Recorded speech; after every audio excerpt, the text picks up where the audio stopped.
Novembro de 1944. Segunda Guerra Mundial. Os aliados tinham mais da metade da Itália sob seu controle.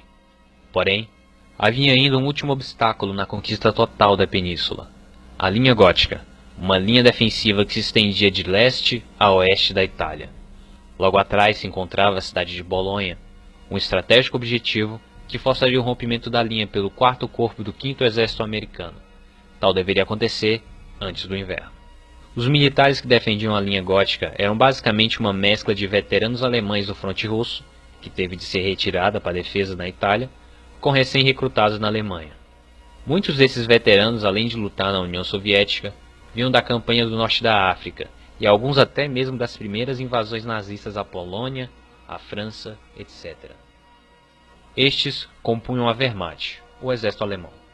Mais precisamente o 14º Exército, que era responsável por toda a linha gótica, que também contava em Monte Castelo, como os batalhões Fallschirmjäger, de paraquedistas ligados à Força Aérea, ou Luftwaffe, todos com um grande estoque de munição e suprimentos alocados ao longo da linha, que contava tanto com artilharia antiaérea quanto terrestre. Já no outro lado, metade dos veteranos da campanha da África, da Sicília e do começo da invasão à Itália foi designada para lutar no fronte da Normandia, deixando as unidades inglesas e americanas na mesma situação das alemãs, com recrutas e veteranos lutando lado a lado. Graças ao progresso já feito naquele fronte, tais tropas tinham um amplo quadro de apoio, que contava com aviões e artilharia. Infelizmente nada disso se aplicava às forças expedicionárias brasileiras, que eram equipadas em maioria com rifles M19 americanos, além de ser composta exclusivamente por recrutas que só foram de fato treinados após chegar à Itália. Enviados para o Rio Reno, a Task Force 45 era composta pela 1ª Divisão de Infantaria Expedicionária, a FEB, e elementos do 5º Exército Americano.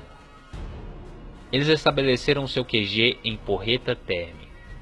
Seu trabalho era abrir uma rota na linha gótica para que o 8º Exército Britânico pudesse atravessar até Bolonha. A brecha deveria ser assegurada antes do inverno, uma vez que o solo já acidentado pelo outono e pelos bombardeios atrasaria ainda mais o avanço aliado se estivesse coberto por neve.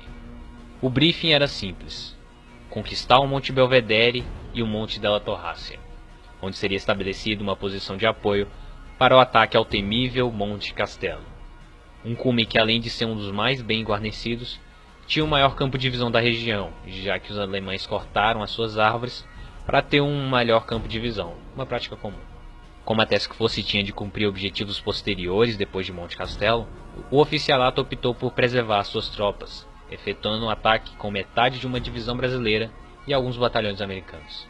Porém, como previsto, apenas meia divisão não seria o suficiente para uma operação tão grande e em terrenos tão acidentados. Seria uma tarefa árdua e jamais efetuada se os alemães tivessem total conhecimento das fortificações cuidadosamente colocadas e escondidas na defesa dos montes. Porém, com o inverno chegando, a missão teve de continuar. No dia 24 de novembro, o deslocamento começa. Subindo em formações linha, os pelotões avançam, se arrastando sobre o fogo das lourdinhas, a maior parte investindo no ataque frontal, enquanto outros pelotões flanqueavam. É a tática comum.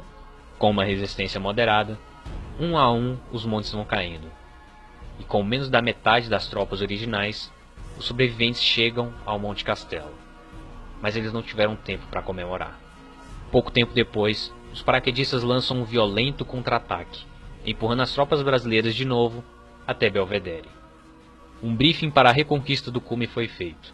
Começaria no dia 29, onde todo o assalto seria feito pelos brasileiros da 1ª DIE, a divisão expedicionária da FEB, com o apoio de 3 pelotões de tanques americanos. Porém, na noite de 28 de novembro, uma divisão alemã lançou um bem-sucedido ataque ao Monte Belvedere. Isso deixou o flanco do QG exposto.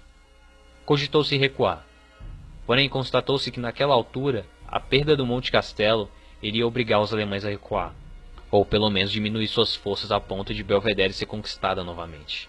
A 1ª DIE e os tanques americanos iniciaram o seu ataque às 7 da manhã. Nesse meio tempo, a chuva piorou severamente o terreno, tornando os blindados Sherman um prato cheio para as poderosas Flank 88. Não tinha jeito. A FEB teria de recuperar o cume sem apoio e em menor número. E eles avançam. Correndo entre o fogo das 88 e das rajadas distantes das MGs, eles foram tomando as posições alemãs cuidadosamente colocadas para conduzi-los às zonas de morte. Apesar de fazer um milagroso avanço, as tropas lidaram com outro contra-ataque poderoso, apoiado por artilharia e longos estoques de munição, que empurraram os pracinhas de volta ao QG. Mesmo acabando de chegar, eles começaram a ser distribuídos para agora defender Porreta Terme. 12 de dezembro de 1944. Com o chão já coberto de neve, e apesar dos pedidos do quarto corpo, se mantém a ordem dada à primeira dia. Mais uma vez, os brasileiros se equipam e marcham até Castelo. O terceiro ataque é feito. Porém, nesse meio tempo, a defesa dos montes foi reconstruída e melhorada. Mesmo sob essas condições, a divisão brasileira faz um modesto progresso, porém a um custo alto demais, o que os força mais uma vez a retornar a Porreta Terme. Ficava cada vez mais claro que metade de uma divisão não poderia fazer algo tão ousado. O general Mascarenhas de Moraes, comandante da Força Expedicionária, em conjunto com os demais oficiais do quarto corpo, convencem o 5º Exército a mandar forças adicionais. 3 regimentos da 1ª DE foram totalmente reforçados. Em seu ataque, eles teriam seu flanco assegurado pela 10ª Divisão de Montanha do Zeuá, uma unidade de elite especialmente treinada para ataques. No dia 20 de fevereiro de 1945, o 4º ataque é feito. A 10ª Divisão de Montanha foi encarregada de tomar Belvedere e Della Torrácia, ao mesmo tempo em que a 1ª DE marcharia diretamente ao Monte Castelo. 2 regimentos lideraram o caminho até Castelo, e ao chegar ao pé do morro, esses regimentos se dissiparam para caçar os alemães em suas zonas de morte, enquanto o regimento que veio atrás, preservando as suas forças, ficou encarregado de tomar o Monte Castelo. Quando este chegou ao pé do morro, elementos do batalhão de infantaria americano que estavam entre os reforços da 1ª DE foram pelo meio, enquanto elementos do batalhão de infantaria brasileiro fariam o flanco pela direita.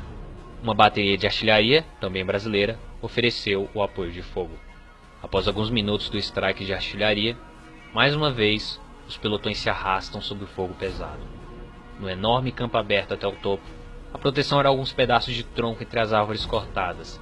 Após um strike de bombas incendiárias dos pilotos da FAB, eis que o primeiro soldado joga sua granada nos sacos de areia das rodinhas. Muitos outros também o fazem. A artilharia para, algumas baionetas são empurradas e um violento combate corpo a corpo começa. Eis que finalmente o Monte Castelo se torna território aliado. Com as baixas brasileiras inferiores às americanas, o batalhão brasileiro é chamado para apoiar a 10ª Divisão em Della Torrácia, que só foi conquistada na madrugada. A conquista desses montes e a posterior vitória em Montense romperam a linha gótica. Porém, em maio de 1945, o Terceiro Reich se rendeu, encerrando a guerra na Europa.